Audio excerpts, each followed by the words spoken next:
The thing that you've been waiting for is here, but you don't fully trust it yet. So you've been holding a promise for so long that at some point you just stopped telling people that it was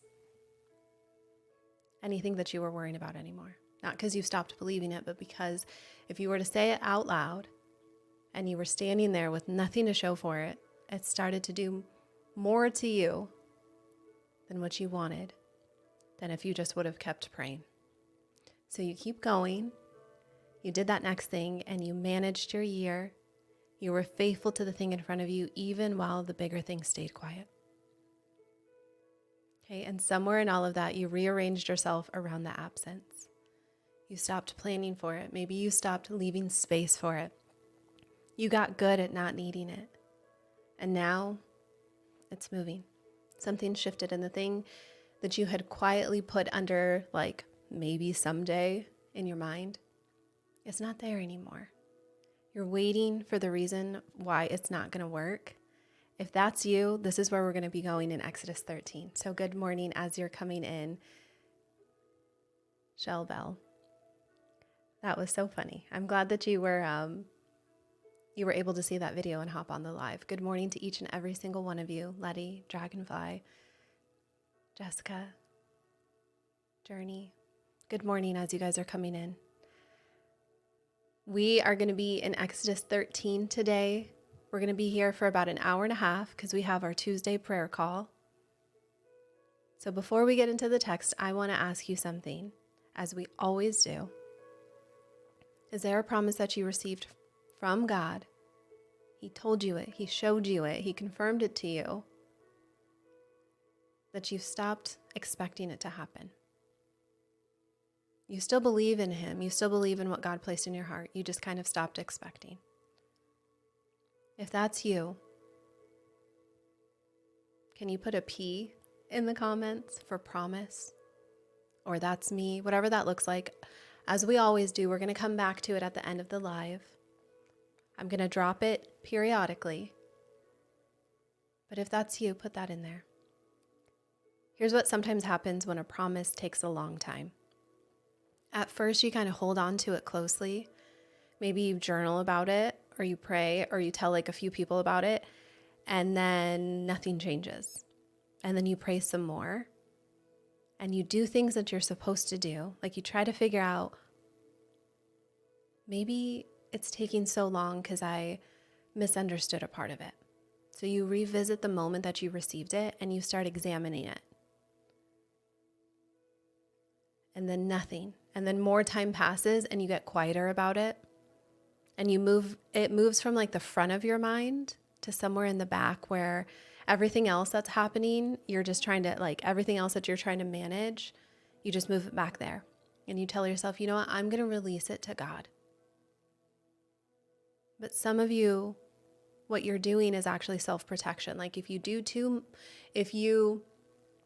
don't hold on to it too close, it's not going to hurt as much if it doesn't actually happen in the way that you envision. How many of you have felt that? And then you learn just how to live without expecting it anymore. You can still be faithful to God. You absolutely still can believe, but there's an expectation, and it's different than belief. And if you stopped expecting it, then maybe it'd be a little bit easier. And a lot of us do that without fully deciding to. It just happens. So Israel in this chapter has been in Egypt for 430 years. That's a long time. The promise to Abraham that his descendants would inherit Canaan is very old at this point. So every person alive in Exodus 13 is multiple generations removed from the person who received that original promise. They had never lived anywhere but Egypt at this point. The promise, that's part of their history. They didn't experience it firsthand. It's just a story that's been told over generation and generation to generation. And now they're actually walking out of Egypt. They're living in that promise, like seeing that promise firsthand being fulfilled. And God is giving them instructions for like feasts and things that they're going to observe in Canaan, like in future tense, like assuming that there's an arrival, as if it's already real. because it was already real. That waiting, it didn't make the promise any smaller. It made them into the people who could actually receive what was coming. So good morning as you guys come in. We're in Exodus 13. We are just getting started.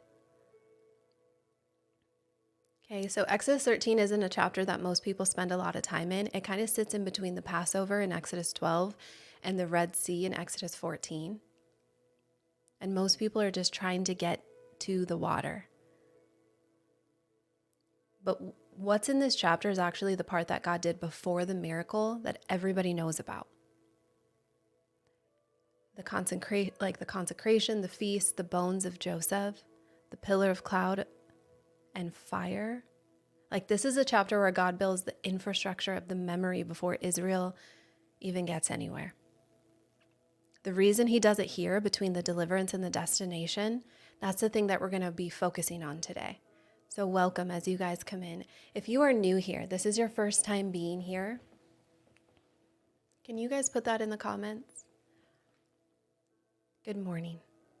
Good morning as you guys are coming in. All right, we are going to get started here in Exodus 13. I go live every Monday through Friday at 9 a.m. Central, and I have a gift for you if you guys are new. Not only do we have all the replays if you want to get caught up, but on the left-hand side of your screen, there is that gift for you.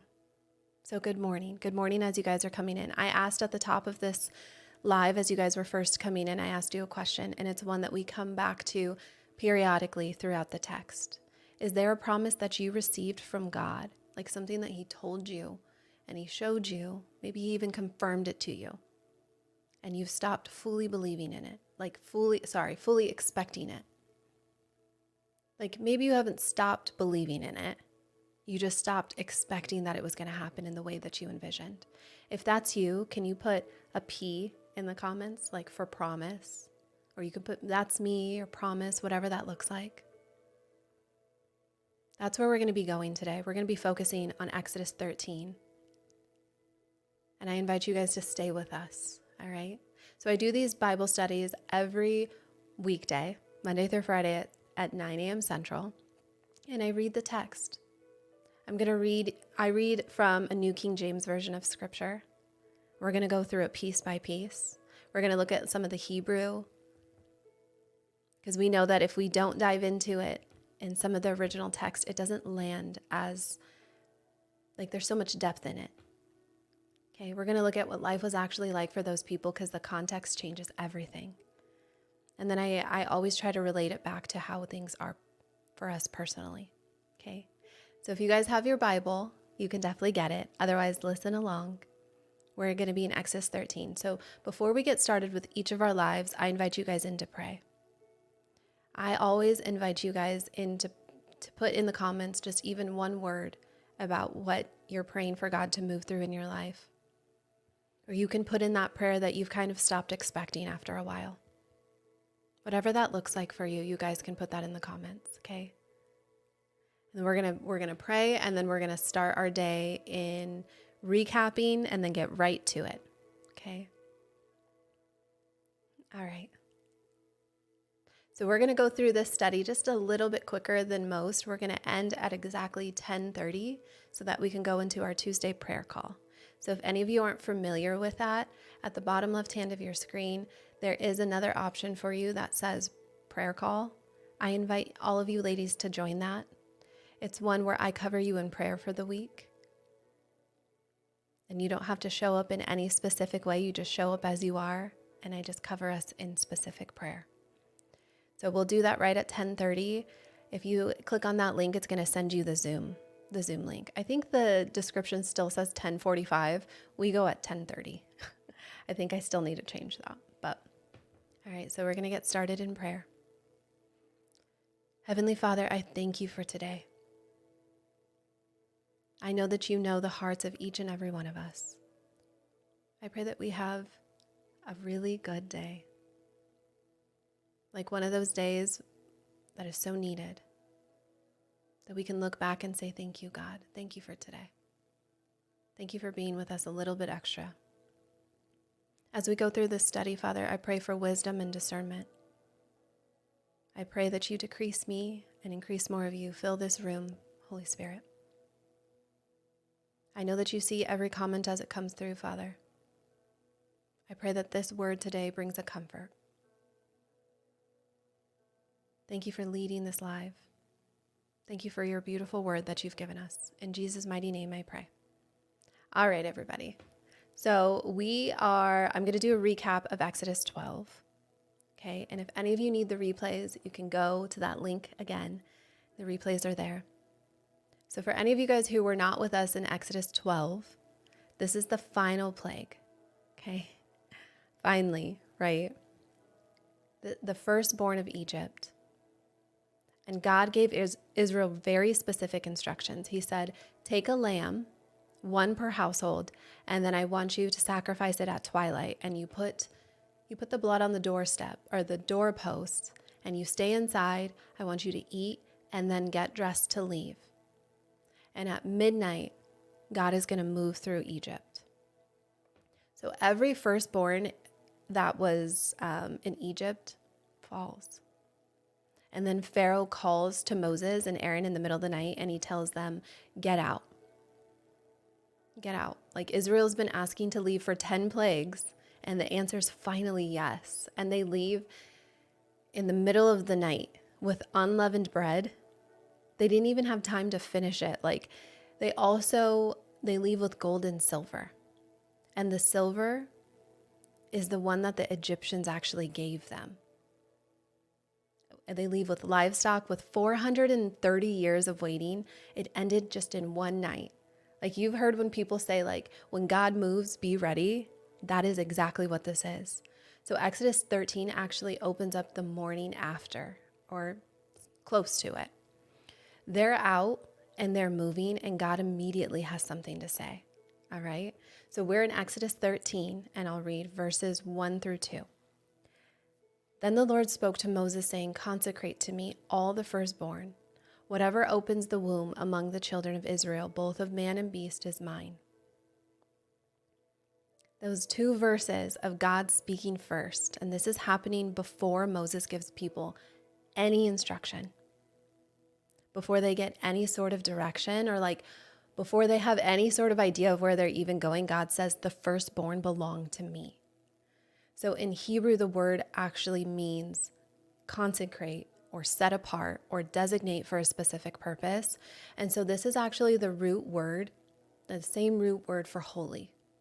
So when God says consecrate the firstborn to me, he's saying, I'm marking these as they belong to just a completely different category. They're not being taken from you. They're given a different identity. So there's actually the reason behind that, which Moses actually explains later in the chapter.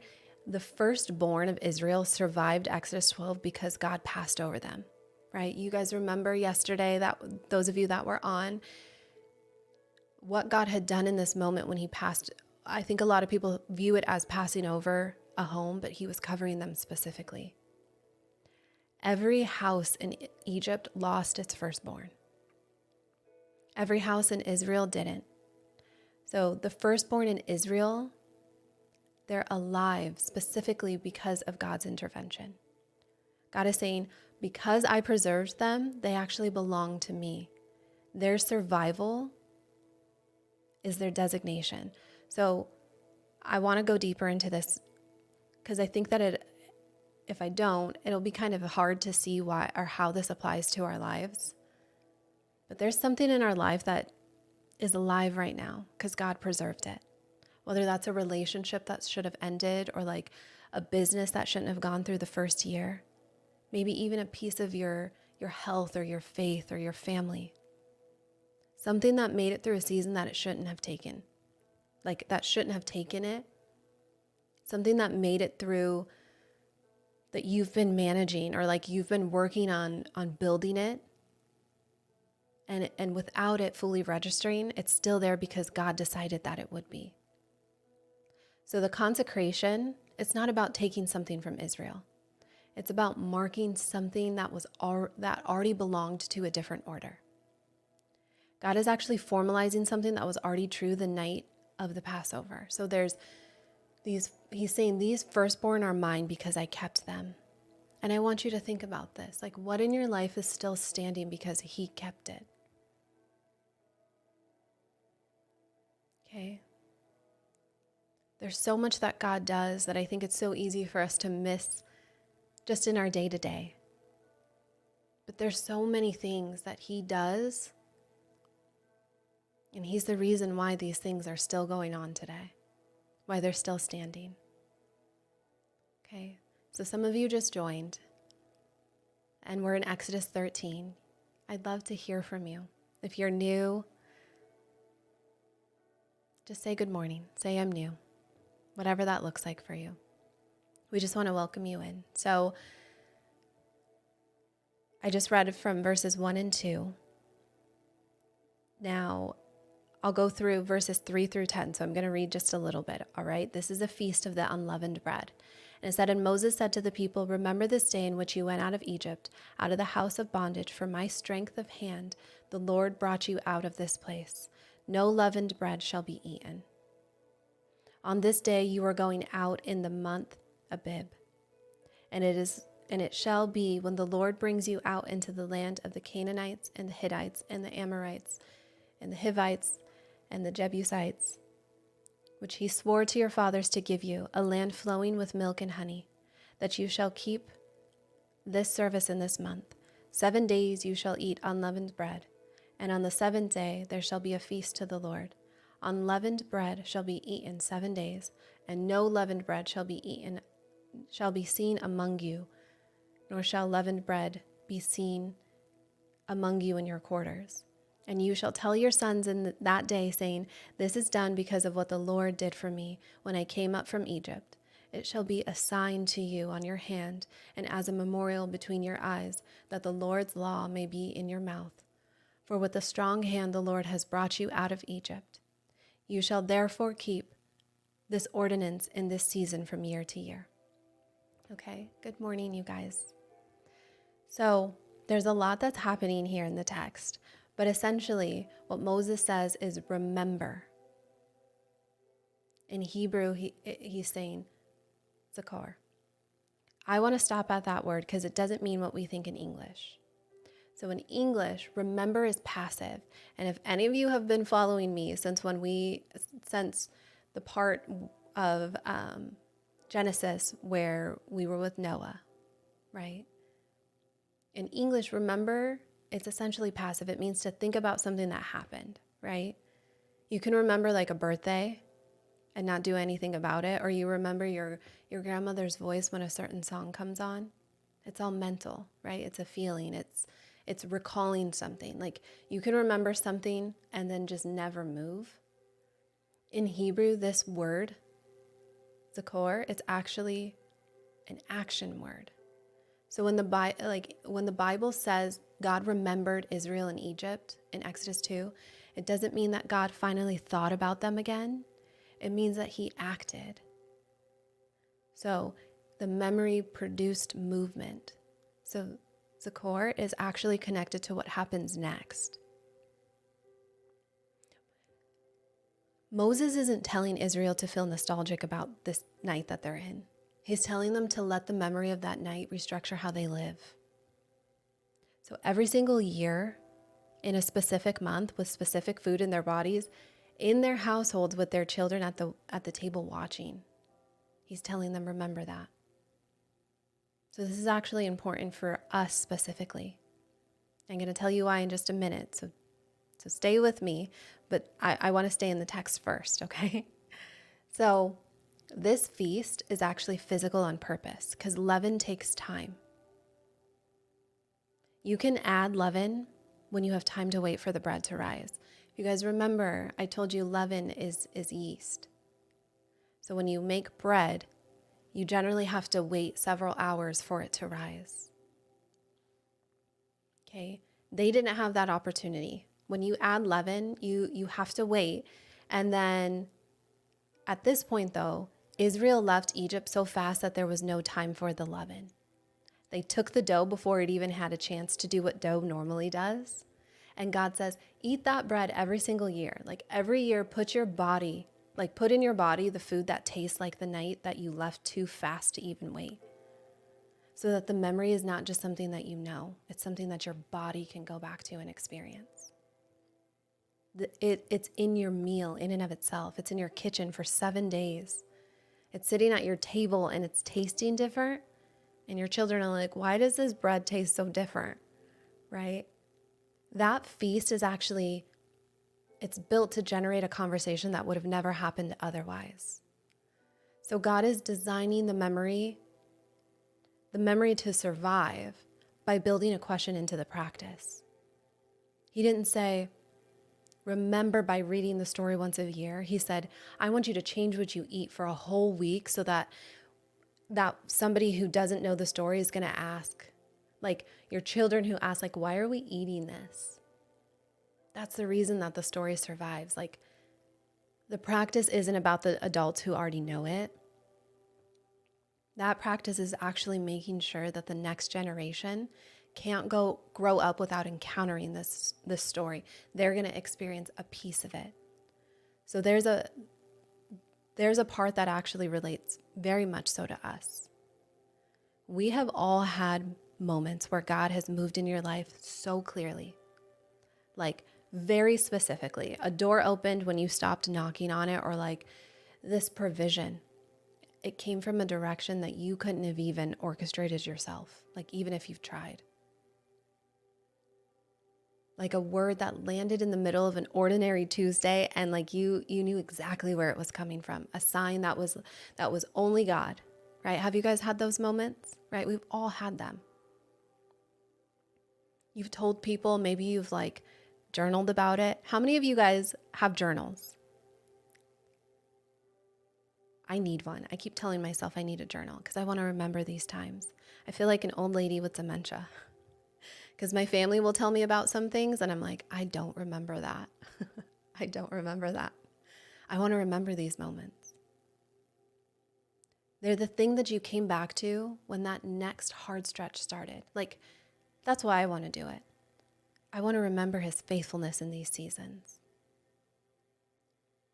And then your life just kind of keeps moving on. Like your hard stretches get longer. And the next thing comes, and then those moments, like the ones that were once like your first piece of evidence, they start to feel like a really long time ago, right? Like you can remember that God did something in your life, but like as time goes on, it's really hard for you to remember every detail of it. Like it starts to feel like a different chapter of your life. And you're still believing that you know that they happened. You're still believing that he can do it again, but you're not actively living in those moments anymore. Like in the same way that you were when they were like fresh. That's the problem that this word zachor is actually solving. Okay, because for us, remembering is having to recall something based on our own memory. God, that's so different than what God is doing. Okay, Moses gives Israel a feast, not because Israel is going to forget that the Exodus happened. They won't. It's too big, right? How could you forget about a mass exodus of over, in the text we talked about it yesterday, there was about 2 million, 1 to 2 million leaving all together, all at once. I don't think you just forget about that, right? They're not going to forget about it. It's just too big to just slip their minds. But because what people forget is what it even meant, right? Like they'll remember the plagues, but what they'll slowly lose, like under the ordinary weight of just managing our day-to-day lives, is the weight of what God did. And so that feast is how they kept how to feel the weight, like how they kept that alive. And so the bread without leaven actually isn't information, it's a sensory experience. It's a sensory experience of the night everything changed, and then they repeated it every single year so that the meaning of it doesn't drown out the memory. So what's yours? What's that practice in your life that keeps you in active contact with God and what he actually did? Not just the memory of it, but the weight of it. Like, I feel like we have all had those moments where God has done something in our lives and you were like, I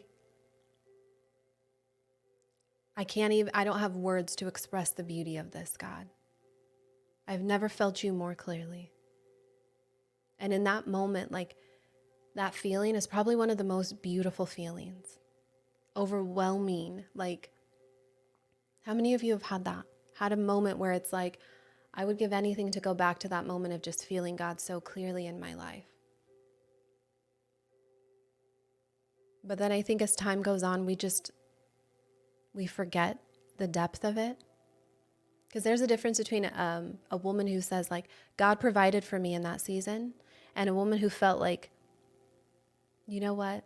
I meant it when I said it, right?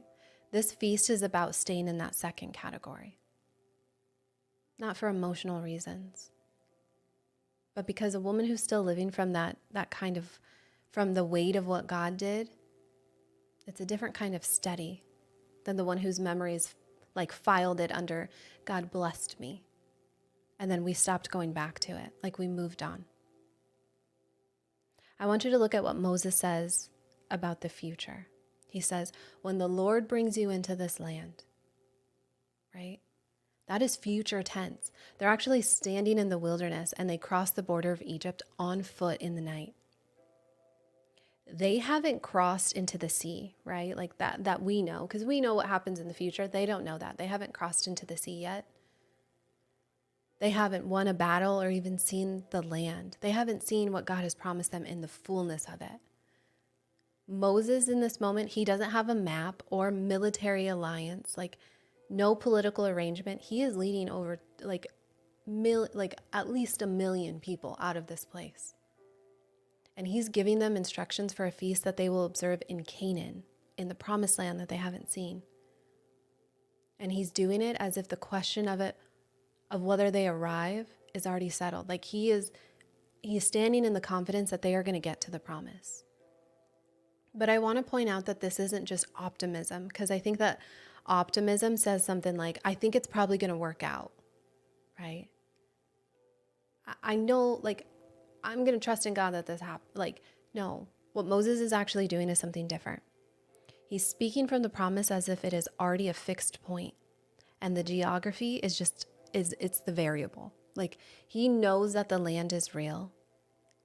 He knows that they're going to get there. What's uncertain is only the path. He doesn't have every single step laid out in front of him. He knows that there's going to be a wilderness ahead, and he knows that there's sea ahead. He also knows that there's a military conflict ahead. He is not pretending in this moment that it is going to be easy, that the road that he's about to walk on is going to be easy. All that he knows and is certain of is the destination. That is the only version of faith that actually holds up under a long process.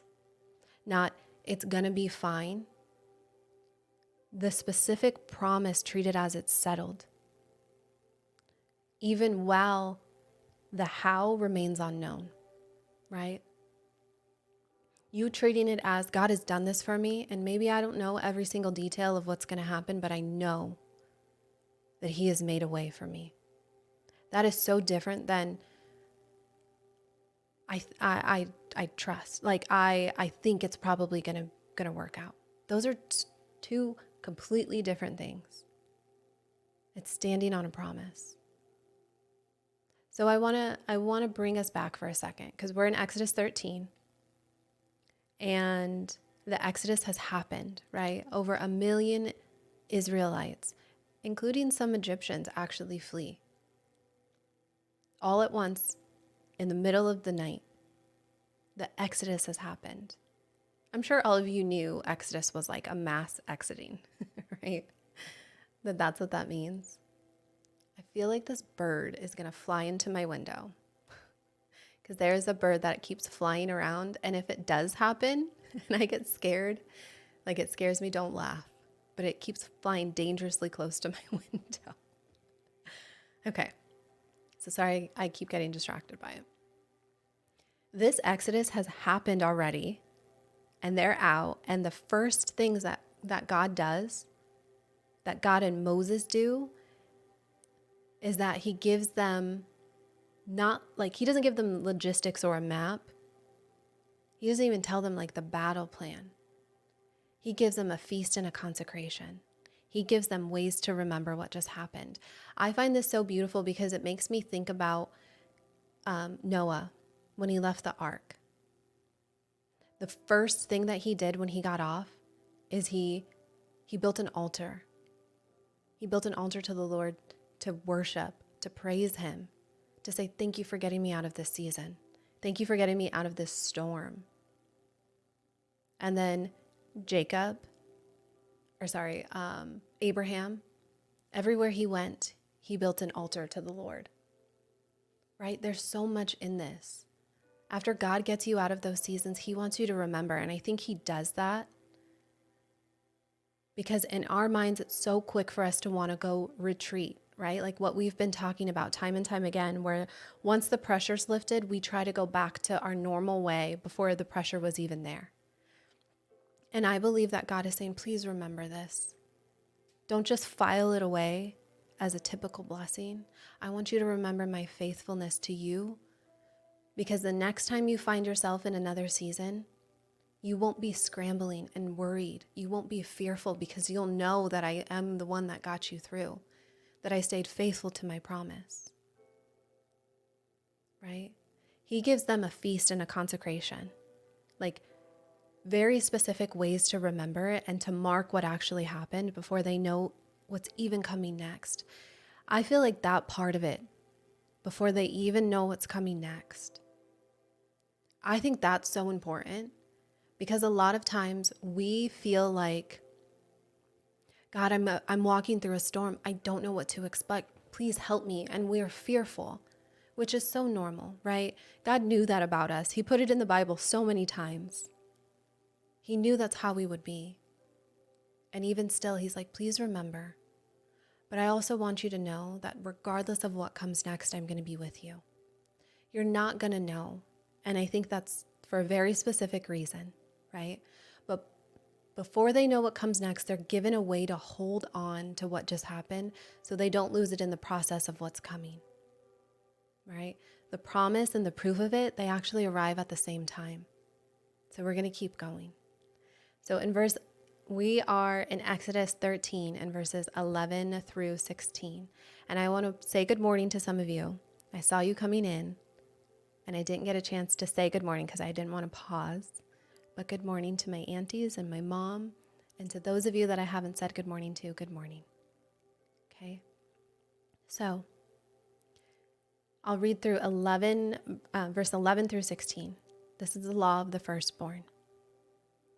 And it shall be when the Lord brings you into the land of the Canaanites, as he swore to you and your fathers, and gives it to you, that you shall set apart to the Lord all that open the womb, that is, every firstborn that comes from an animal which you have, the males shall be the Lord's.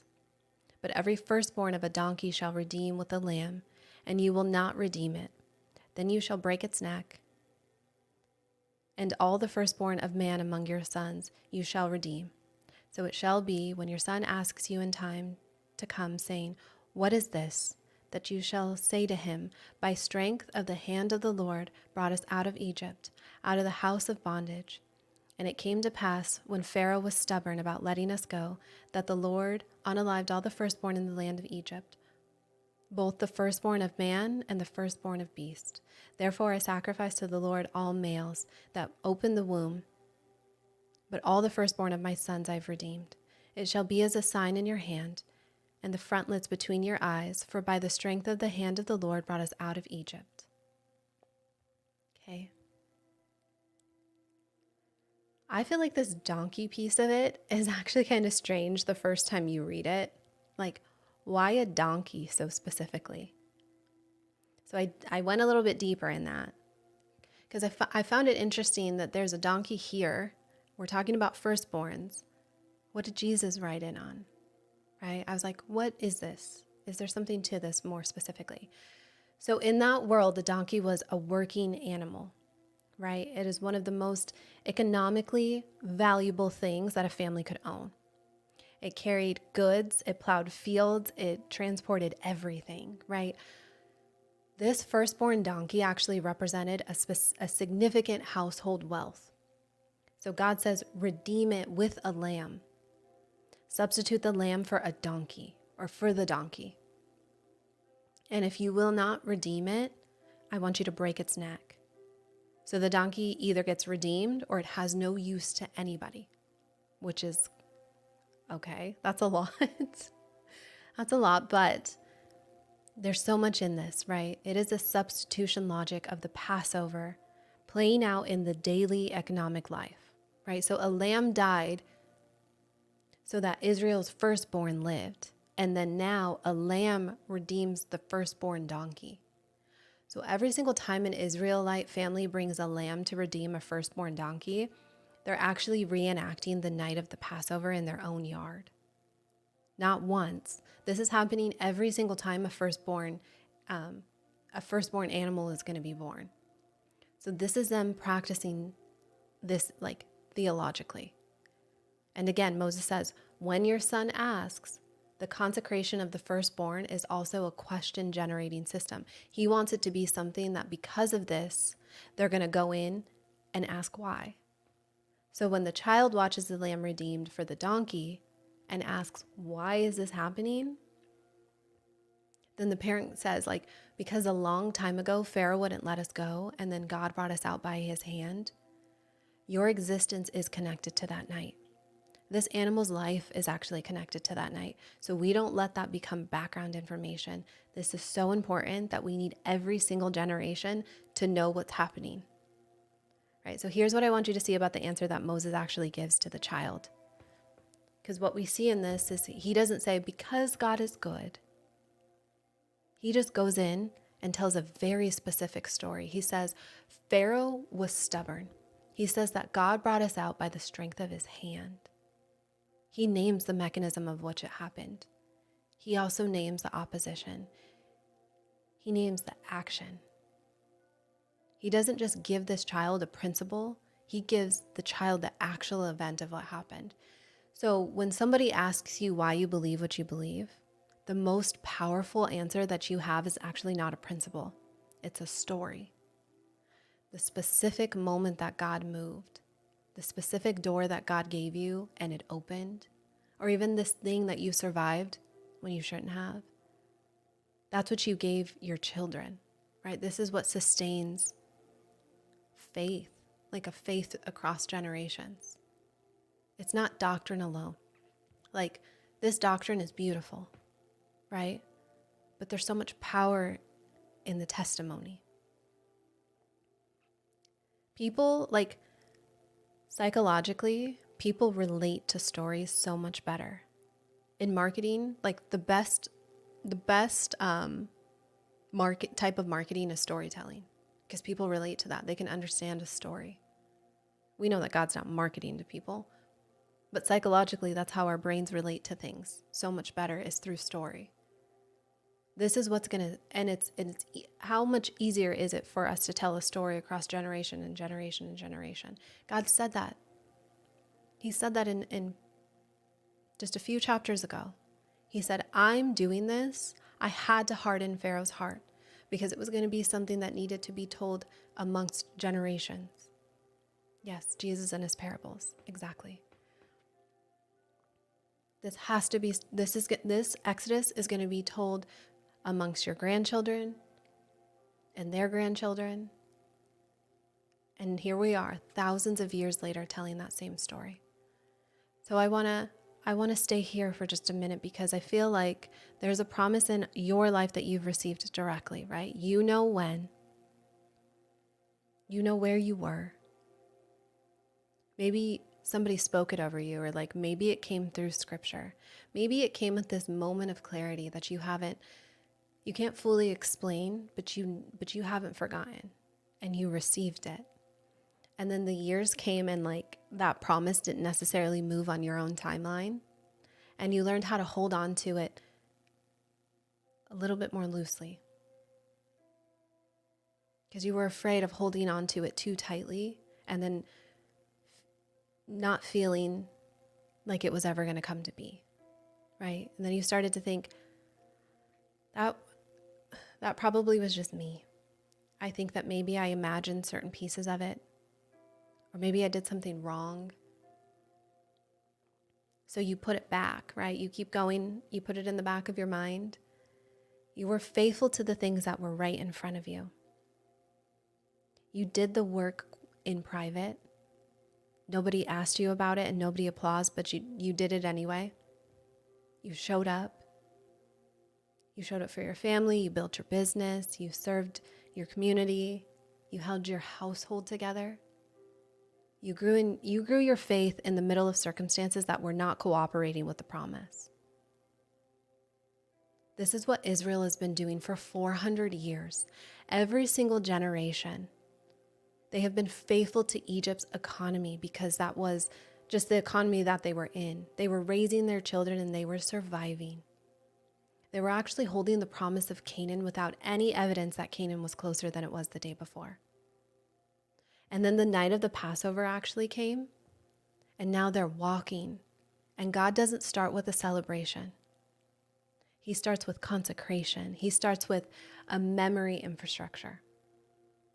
He starts with, here's how you will remember what I did so that when the next time this hard thing comes, and there'll be a hard thing that comes next, right? There will be a next one. You're going to have a record to return to. That feast wasn't for Egypt. That feast is for the wilderness. That consecration isn't for Canaan. The consecration is actually for the journey to Canaan, to the promised land. Because God knows that it's going to be filled with something different. We've spoken about the fact that what the Israelites were going through in the wilderness was an identity shift. How many of you guys have gone through an identity shift? God has taken you through parts of you that He's healed, that He's restored, that He's helped you to remember whose you actually are. If any of you have, you know that journey is not fast. It's a lot of inner work. And God doesn't rush any of those things because He knows. He knows the beauty in the process. Right? He knows how needed that time is and He can't rush it. It's like the growing of a beautiful seed that He plants. If He rushes that, it may not turn out how it needs to. So He plants it and He continues to water it and He prunes out the weeds and He speaks life over you and He gives you sun and nutrients and everything that you need. And He watches you as you grow and He stays right there. He knows that process is going to be hard. There's going to be storms, right? Imagine yourself as this beautiful little flower in a garden, right? He transplanted you into a new, fresh soil, right? He took you from a place that was toxic, that was hard, in a place that you weren't going to thrive, and He put you in a new one. And I picture us when we're going through that as just like a beautiful little flower that's just trying to grow.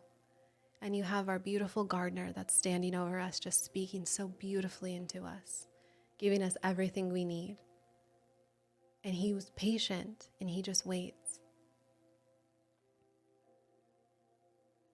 So those things that you did, like the private faithful years, those things that you did in that time, the years that it felt like nobody was watching, and genuinely I think that people really weren't paying attention. Not because they're like cold or like heartless. It's something that I feel like they're just trying to survive in their own days. Right? The things that you did in the years that nobody was watching, God didn't miss those. He was paying attention. He was building something in you through those years that the promise actually requires. Waiting, it wasn't a misstep. That waiting was a preparation, and it just looked like delay. It was so needed. All right, so you guys, the few of you that just came in, good morning. We're in Exodus 13. We are going verse by verse. We just finished verses 11 through 16, and now we're going to be I'll read 17 and 18. All right. So when it came to pass, when Pharaoh had let the people go, that God did not lead them by the way of the land of the Philistines, although it was near. For God said, lest perhaps the people change their minds when they see war and return to Egypt. So God led the people around by the way of the wilderness of the Red Sea. And the children of Israel went up in orderly ranks out of the land of Egypt. So, what this is telling you is God actually chose the longer route. The text actually says exactly that.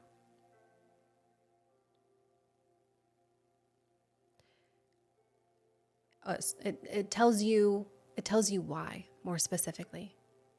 It's because if Israel actually encountered military opposition immediately after leaving Egypt, they might turn around and go back. Not because they wanted to go back to that lifestyle of being in forced labor, because they weren't ready for what the short way required.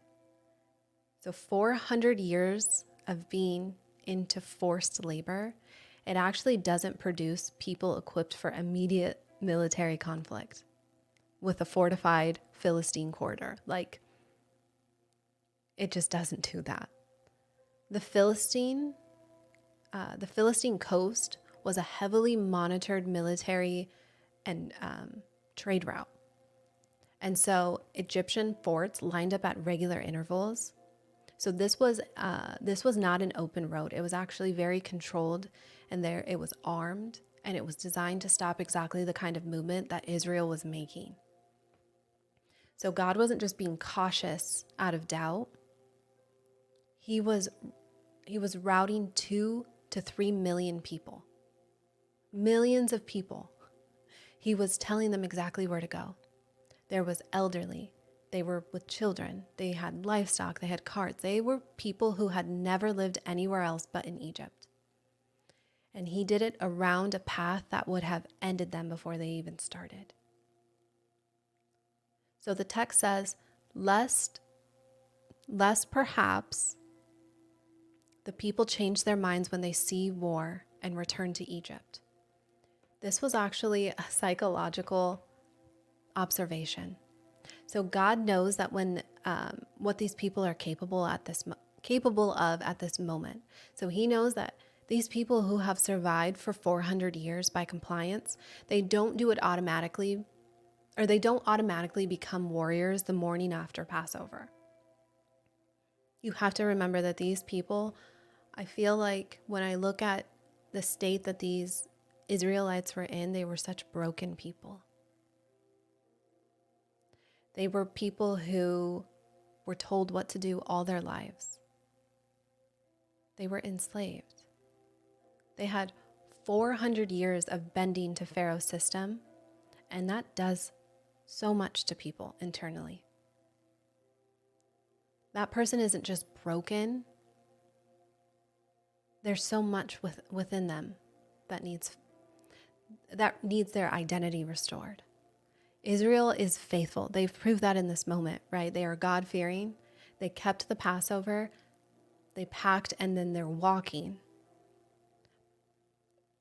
They have all of that, but they are not that person who can walk directly into an armed conflict on day one. God knew that, and he designed the route around what he knew about who they were. So that longer route wasn't to punish them. Sometimes it feels like, gosh, why is this taking so much longer? And we feel like, am I misstepping? Like, is there something that I'm doing wrong? The longer route was actually precise routing for a people in a very specific moment of their formation. Stay with that. Because there's a version of your life where the thing came earlier, where the door opened like the first time you knocked, where the promise actually arrived on the timeline that you were expecting when you first received it, and you have run that version in your head. Maybe not obsessively or bitterly, but you've thought about it. Like, what would be different right now? What would we have built by now if the road had been shorter? How would things have looked if I would have started earlier on, or if I would have repaired something, right? You can't see that in the version of what that was on that short road. You can only see the absence of the wait. You don't see what the waiting for you, like you don't see what's waiting for you on the other side of the door that didn't open in year 1 or 2. You didn't see that early version of you that would have, like what that would have walked into. Whether that's a platform, leadership, opportunity, relationship. Before you were the person who could actually handle what comes with it, like you didn't see that.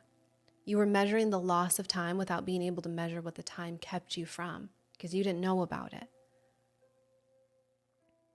There's something else that the long road, like that long route that God took them on, there's something else that long route cost that doesn't get talked about.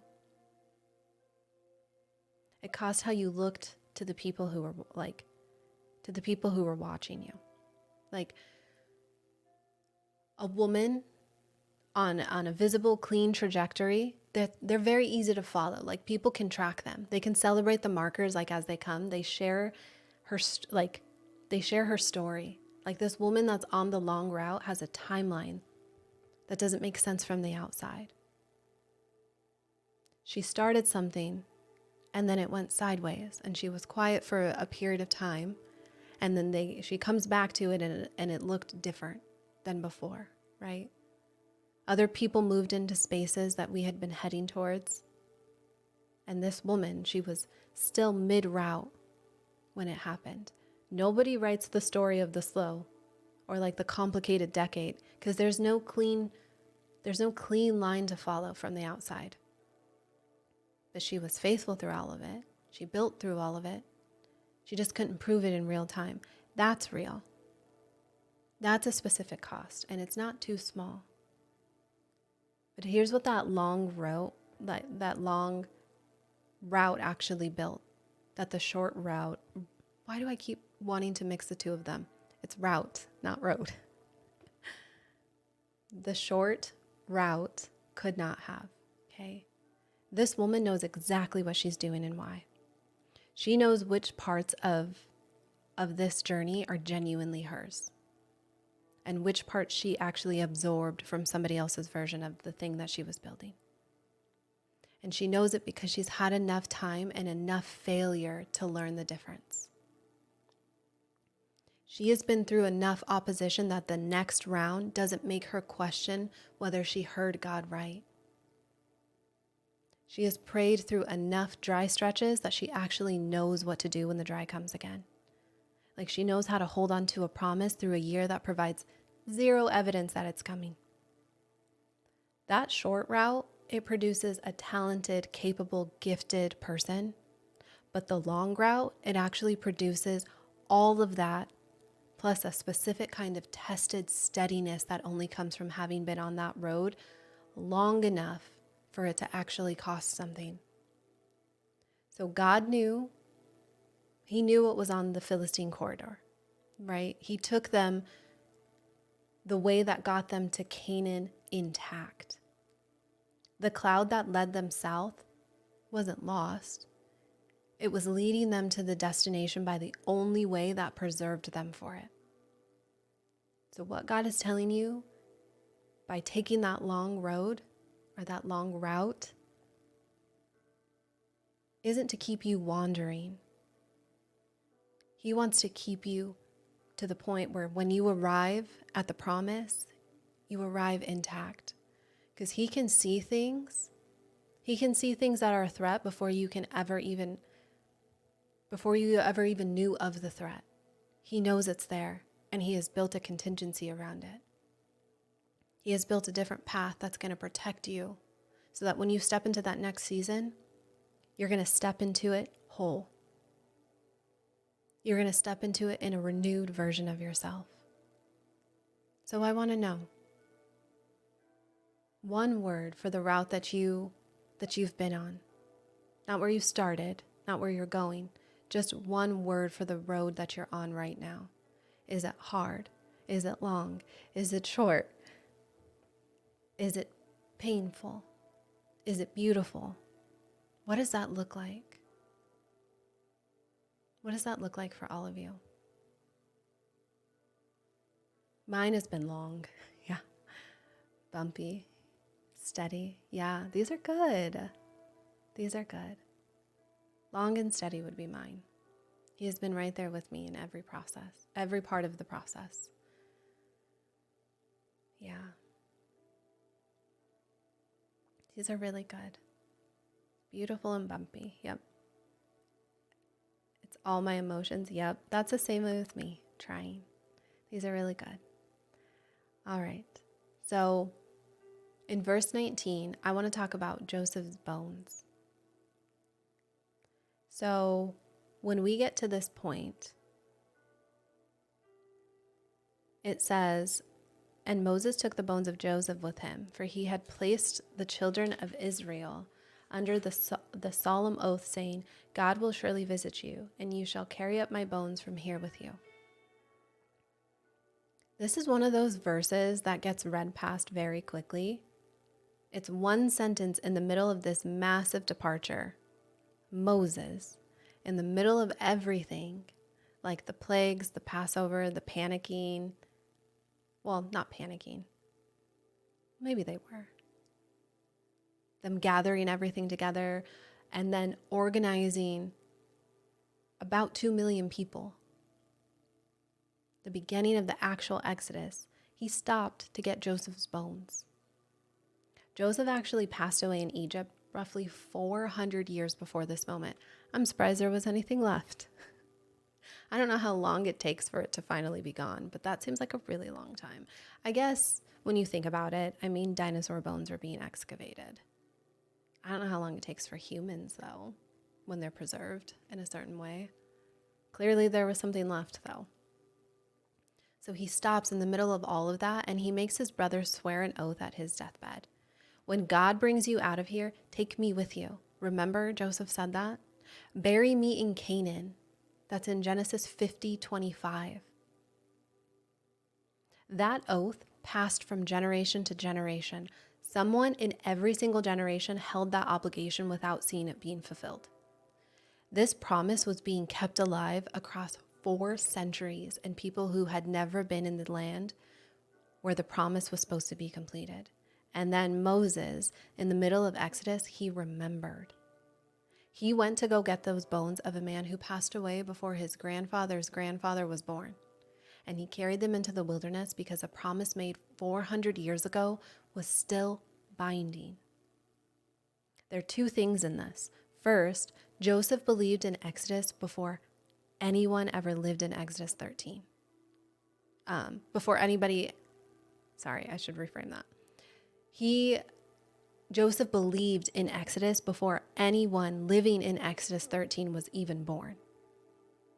He believed in it so specifically that he arranged his burial around it. Like, he didn't say, if God brings you out, he said, when God visits you. When God visits you. Because he knew. He passed away in Egypt and he still knew the promise was real. Gosh, that kind of faith. His bones are in that coffin because he went to his grave believing in something that he never even got to see. That's powerful. Second, Moses actually carried the bones. I'm just trying to picture that. Like, you're in this mass exodus and you're the leader of them. And you go and grab these bones and you're carrying them out. Okay, he carried the bones in the middle of the largest movement of people in the ancient Near East, somebody who remembered a 400-year oath and fulfilled it. So that Exodus wasn't just the fulfillment of a promise to Abraham, it was actually the fulfillment of Joseph's specific request. Those bones of Joseph, having arrived in Canaan, they happened eventually, but they happened. So we see in Joshua 24, it's actually the completion of a promise that started at a deathbed, and it traveled 400 years in a box. That tells me that promise that we've been holding on to is not too old. That promise that we received years ago and we stopped expecting it, it didn't expire. It traveled with you. God didn't forget it when our life got complicated. And he's not working on a timeline that treats our discouragement as a reason to discontinue it. If Joseph's bones made it, and that oath held for 400 years, what does that say about the promises that he puts on our lives? So at the beginning of this,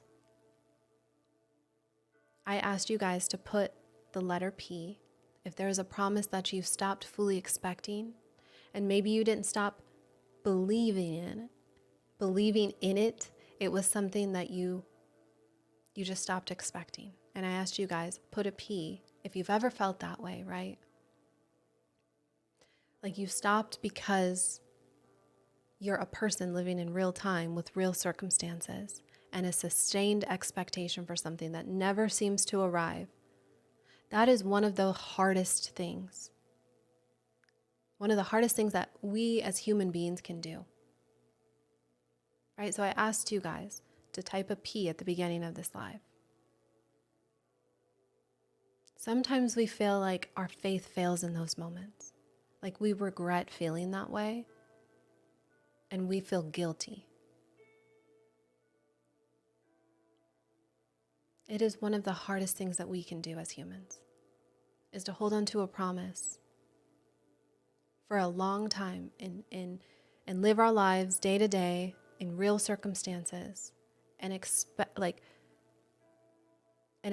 for something that never seems to arrive. That is hard. Like in our minds, it never seems to come to completion. That is actually the ordinary way of being in a long process. Exodus 13 shows us this. That length of the wait, it was never evidence of the weakness of the promise. Joseph actually waited his entire life and then 400 years. The promise held 400 years past his passing. The bones of a man that had gone to be with God, it made it to Canaan because the promise was real enough to carry it across centuries. Think of, there's so much that you can unpack with that. But if you think about the depth of that, I picture God, right? I'm going to put it into, I'm not attempting to minimize him, right? But I want to put it into like a way that our brains can kind of comprehend.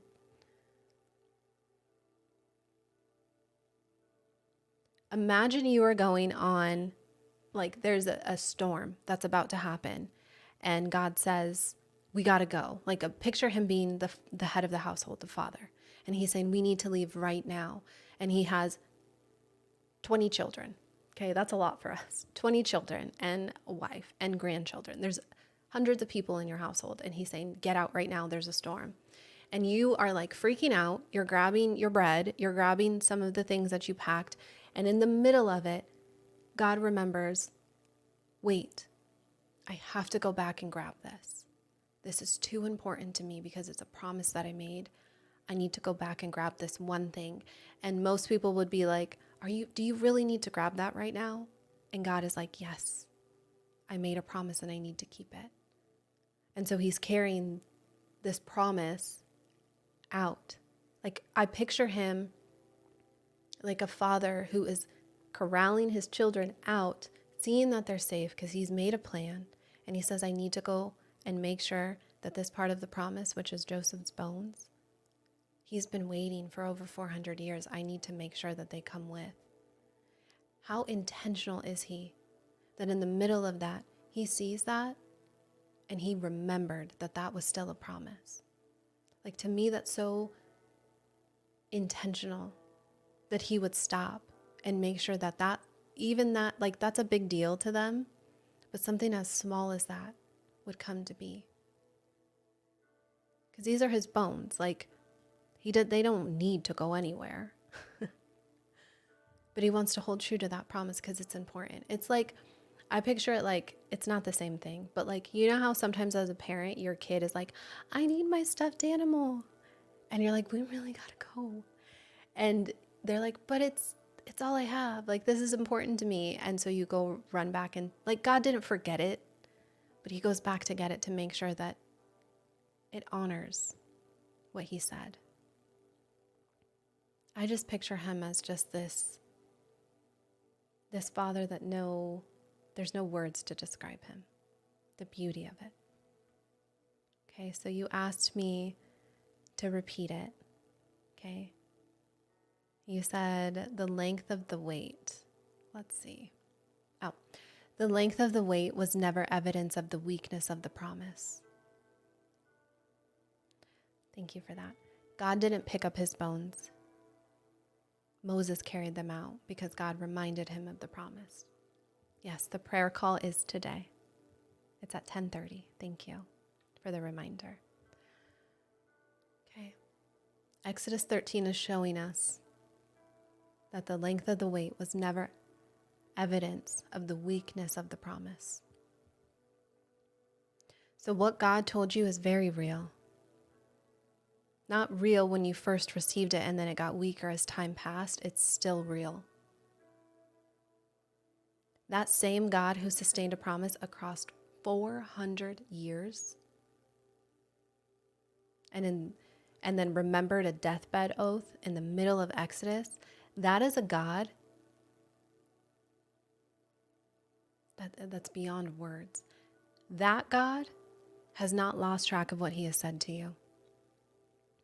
You have been faithful in the in-between, and you have done private things that nobody has known about, things that nobody even asked you about, and you've shown up to the year in front of you, even while the bigger things on your mind, they kind of stayed quiet.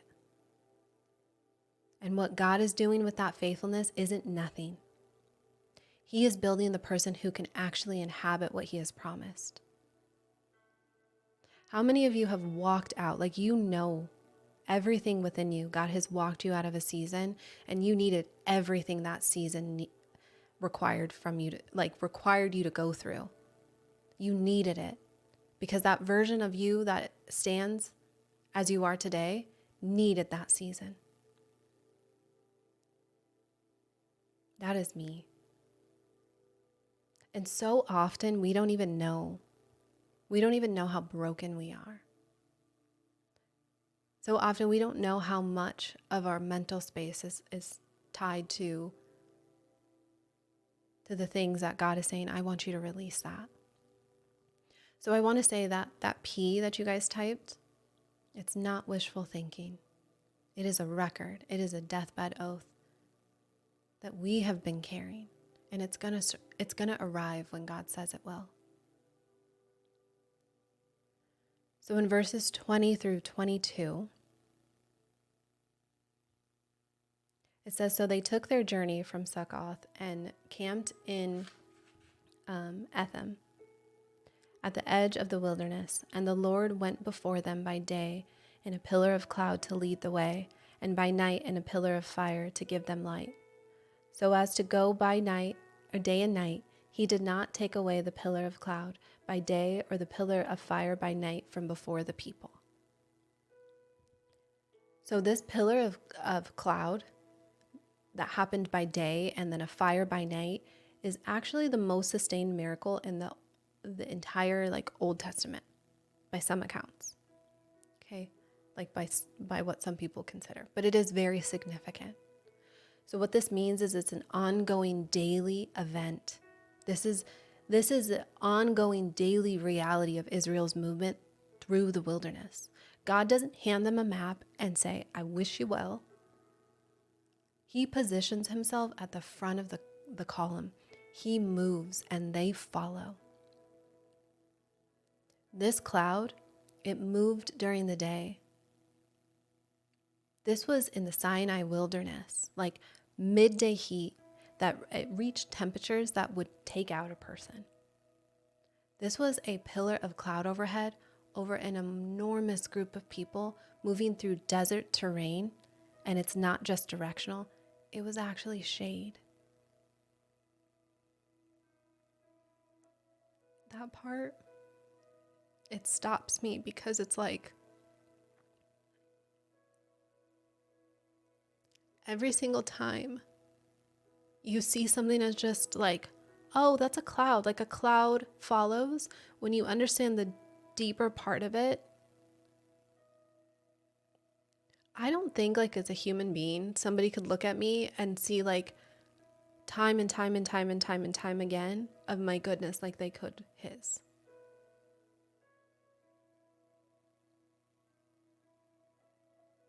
Every piece of what he does is for us. God was covering them from the heat while he led them. Like he's not just leading them and then leaving the physical conditions to just be to chance. Like he was leading and covering them, and they were happening at the exact same time. Like I picture that as all I can picture when I speak about moments of this is as a parent. Like I think that's one of the greatest gifts that God gave us, is the ability to relate in just like a small way to the love that he has for us, of being a parent. Because you can probably picture that for you as in your kids, right? Like especially us as moms, if there's a storm, we'll take off our own coat and walk in the rain and cover our children, or we'll give them the umbrella and we'll walk so they're okay, and we'll lead them to wherever they need to go because they're like little lost lambs. Like that's us. He was leading them and covering at the same time, and then the fire moved at night. The thing about the desert, like the desert nights in the Sinai, they actually drop dramatically. They are cold and they are dark and they are disorienting for people, especially people who had settled, they had lived in a settled place their entire lives. So this pillar of fire was warmth and light.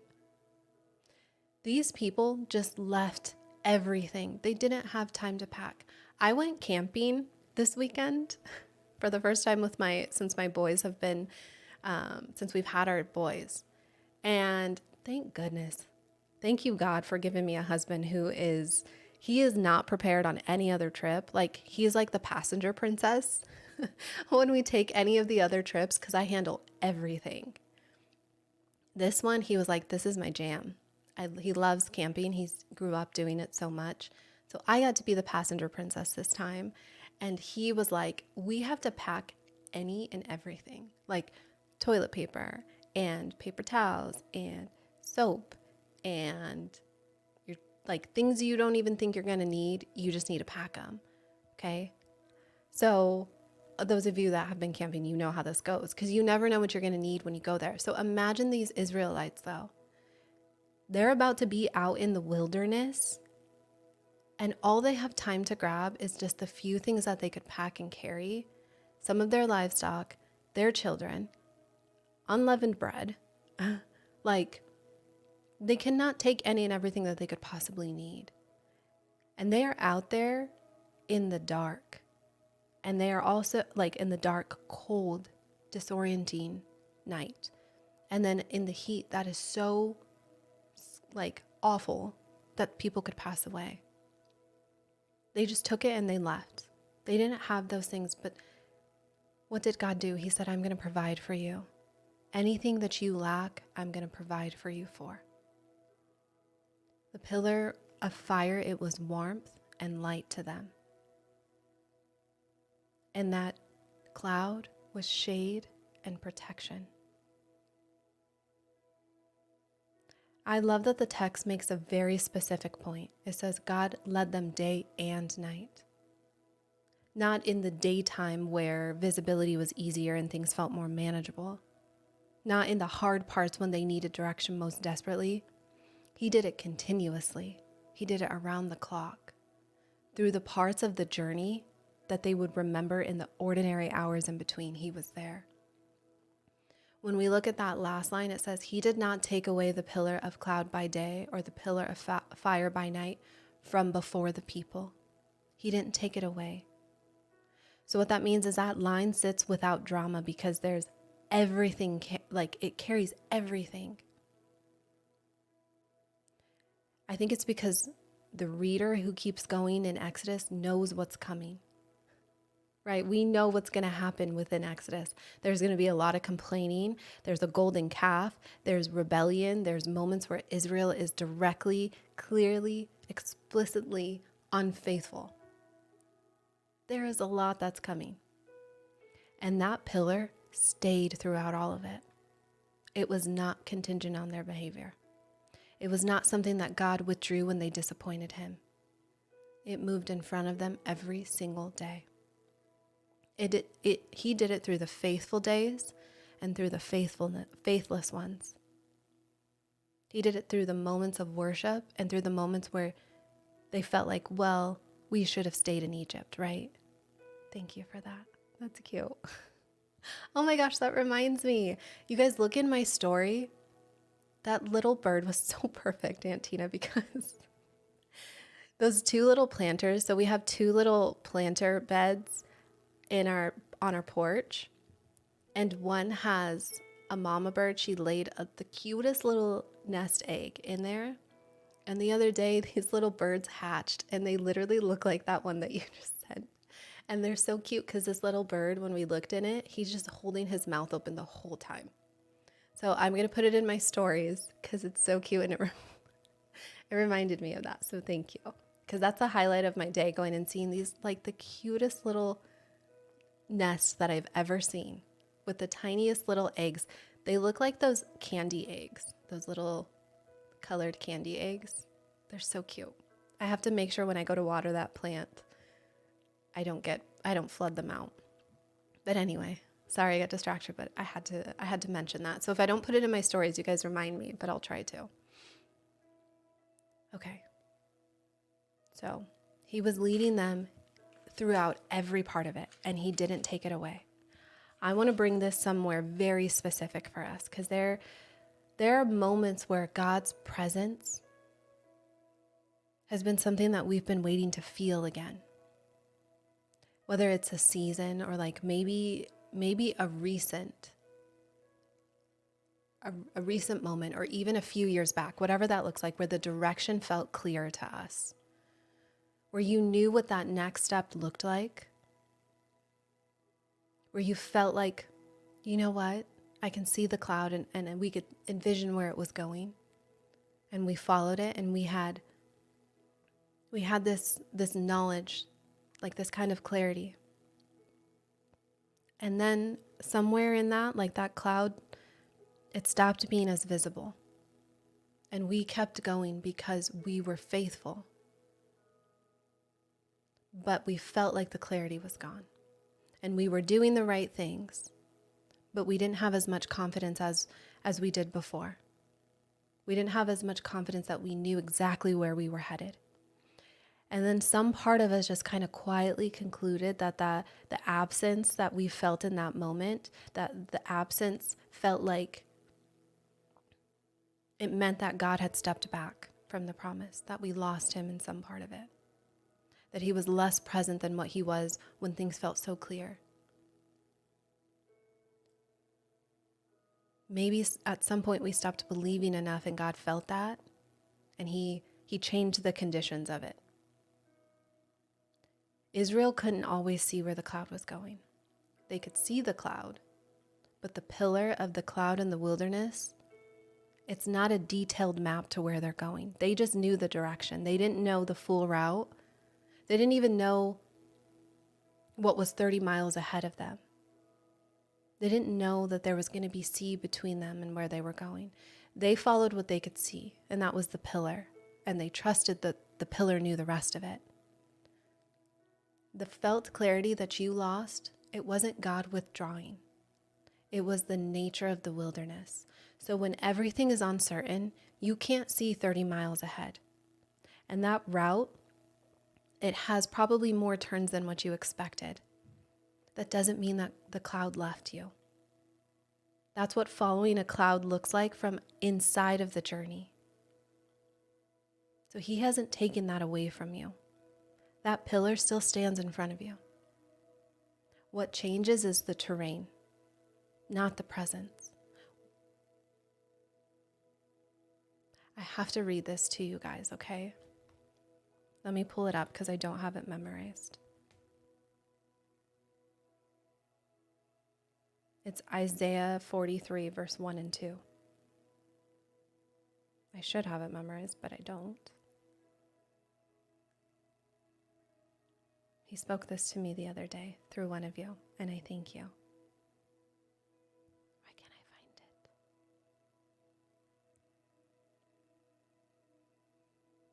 it? 1 second. Bear with me.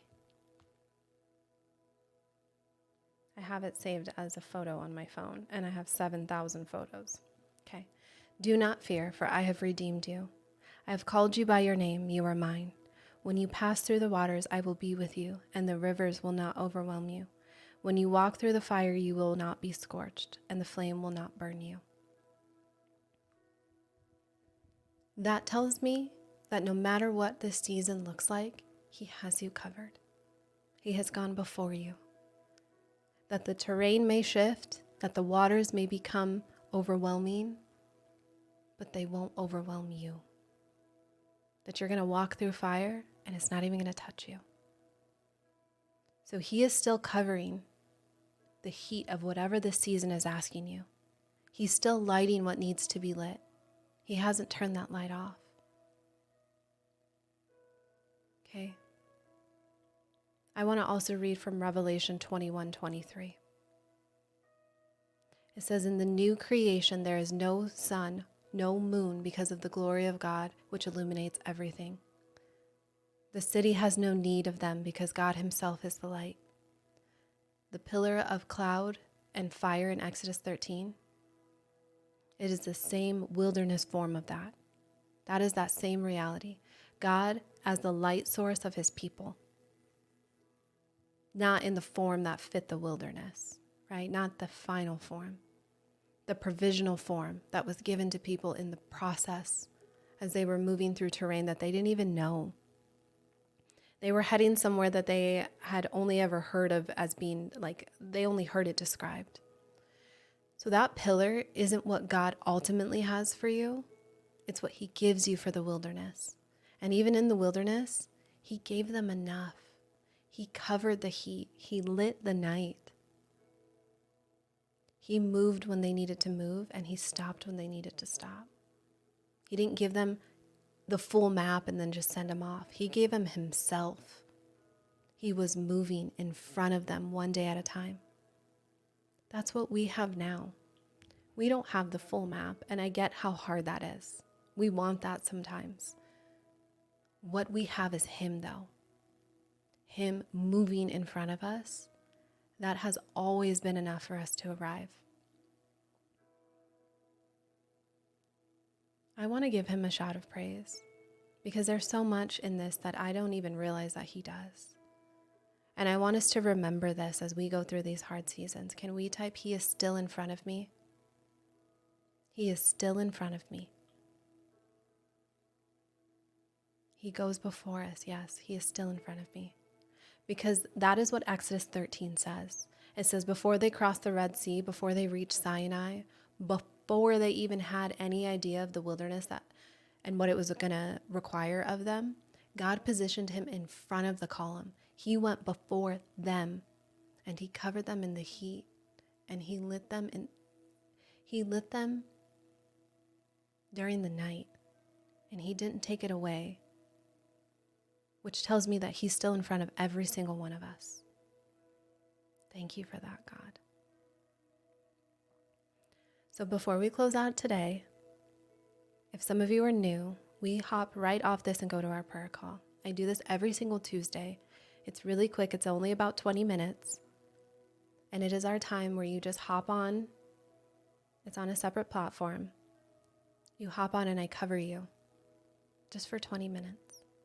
We end no later than 11. Okay? So if you guys want to join us, you can either DM me and say prayer call, and I'll send you the link, or you can go to the gold icon at the bottom left hand of your screen, and there's an option that says prayer call. If you click on that, it will send you all the details. It says that I think it still says that we start at 10:45. We're going to start right after we get off this live. Okay? But if you hop onto that, you don't have to be on camera, you don't have to say anything. I just pray over us. I bring what I see from the week and I pray over us intentionally. Okay? That is my time to be able to cover you more in prayer. So we do that every Tuesday. So if you aren't able to get on this one, just know you can. They happen at the same time. So if that pillar, the pillar of the cloud and the fire meant something different to you today than it did even just an hour ago, and if that promise that you typed P out, I pray that it's going to hit a little bit differently. There should be an option that says prayer call. Do you guys see that? If it's not up there, let me know. Because maybe I didn't put it on. I thought I did before I started, but maybe didn't save. And if it doesn't show, just DM me the word prayer call. Yeah, you might have to just scroll down. There's a few options. Thank you, Mom. Yep, Tuesday prayer call. Okay, thank you. All right. I do remember you, Mike. Good to see you. Well, good to see your name. I can't see you. We are going to end in prayer. So if you guys put your prayers in the chat, it can be one word. And when we get on that prayer call, if there's more that you need to say, that is that time too. Okay? It's obviously free. It's just us as a sisterhood gathering. So it's only for the ladies. Okay? But some of you typed P at the beginning of this live, right? I asked you a question. It was a promise that you received from God that you fully stopped expecting. I told you we were going to come back to it, right? Because here's what Exodus says about your P. Exodus 13 specifically. So Joseph passed away with the promise that he never saw fulfilled, and he arranged his burial around it. Someone carried that promise through for 400 years before Moses picked up those bones on the night of Exodus, right? On the night of that mass Exodus. That promise wasn't weakened by the time passing. It wasn't revised. It wasn't even transferred to somebody else. It arrived 4 centuries later in the middle of Exodus in a box, in the hands of a man who had never even met Joseph. It arrived. So Israel, who is in Exodus 13, they're walking towards a land that they have never seen, and they're being led by a cloud that they have never followed before, with bones in a box, and they have feasts that they haven't yet observed, and a consecration that they're still learning to do something with it, right? They are in that in-between phase. They are out of Egypt, but they're not yet in Canaan. And God is in front of them. You are not in Egypt anymore. The thing that you are in right now is not Egypt. It might feel like a wilderness that is very long and unclear and potentially further than the destination than what you even expected. But the pillar is still in front of you. God hasn't redacted that promise. He hasn't rerouted it to somebody else who waited better. He led you by the way of the wilderness because he knows exactly what that short route would have done to you. So he took you on the longer one, knowing exactly the fact that the long route was going to build something in you. So when we put our P, that's not wishful thinking. It's a record. God doesn't forget those deathbed oaths. He doesn't forget what he said to you in a specific moment when you received it. He is thorough. He is in front of you. And he didn't take away that promise. Okay? So I'm going to move into prayer so we can hop on to our other prayer call. Heavenly Father, I know that you see each one of us faithful. We show up day in and day out, even when it feels like we are questioning, when our faith wavers, when it feels like we don't know what's happening, Father. We are still here with you, and we know that you see that. We know that you remember the promise that you made, and you are faithful to your promises, that you are like that pillar right in front of us, that you see something that maybe we don't, that you have a very specific appointed time, And you know what the hard seasons are going to require from us. You know what needs to be pruned from us, so that when we walk into that next season, Father, we can be the version of it that stands strong, that can hold on to the promise knowing that you have fulfilled it. I thank you for being such an incredible God. Thank you for serving us and showing us in the ways that you didn't have to. Thank you for being that light in the darkness. Father, give us that strength as we move through these seasons to keep our eyes on you and trusting as fully in the confidence as what Moses had, as what Joseph had, that you will see it through. Father, I ask in every single comment that comes through, I know that you see everything. Please remind them of your goodness, of your nature. In Jesus' mighty name I pray. Amen. All right. So, if for some reason you guys you want to get on the prayer call and you haven't received anything, DM me just the word prayer call. That's it. Don't put an emoji. Don't say prayer call, please. Just literally the word prayer call. Okay? Sometimes after I hop off onto the prayer call, I don't get a chance to come back in and check my DM, so I might miss it. I have an automated system that will send you the link. It should not require a passcode or a password.